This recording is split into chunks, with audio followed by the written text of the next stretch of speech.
Mehmet Cenkay, KARLIKLI, 18 years old, second Junior Grand Prix season. You can hear the fans in the stands with the energy.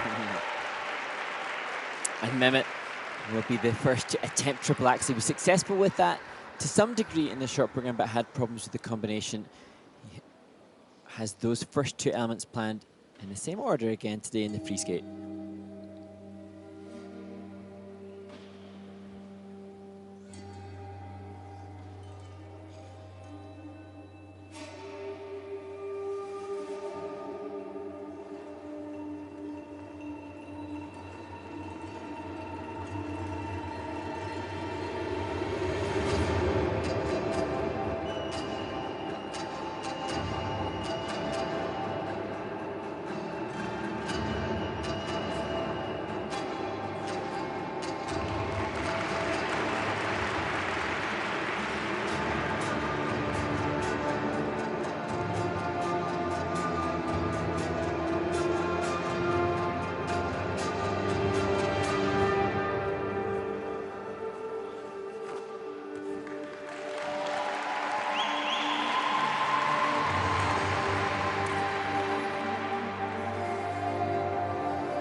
Mehmet KARLIKLI just hands on his knees there at the conclusion of a free skate. That wasn't ultimately what he was hoping for, but he did fight so hard. He appeared to be just a little bit off axis in so many of the jumps, many of which he endeavored to salvage, but some of which a little bit too off axis to be able to land.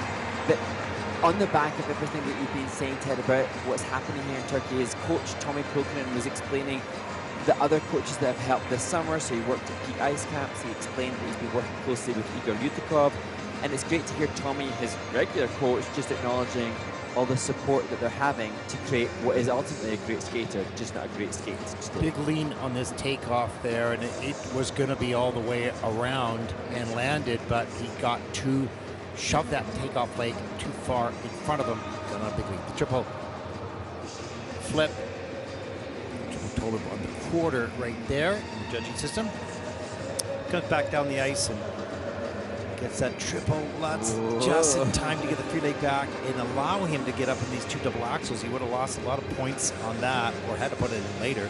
Triple Saka was nice, but toe. He was sort of in and out of the performance. There's the triple flip, gets that done, he keeps going. What was great about this performance was his ability to be in the moment. So the mistakes, he did not let them completely, as we see that spread eagle slide into another spread eagle. That was very cool. He kept his cool and worked it through, worked it out throughout the program to get most of those elements successfully completed. Yeah, and it's comfy taking off the left leg for salto and the double axles, but the right leg jump takeoffs just didn't seem to be over his right side in there, and that's so hard for the skater. They know it's not quite right, but within the middle of a performance, it's hard to rectify. Yeah, in the middle of the performance, to be able to think on your feet and make the corrections, it's a skill as well. And the score is 103.90. That's second for the free program with a 154.54 for Mehmet, and that will put him overall for the moment into second place.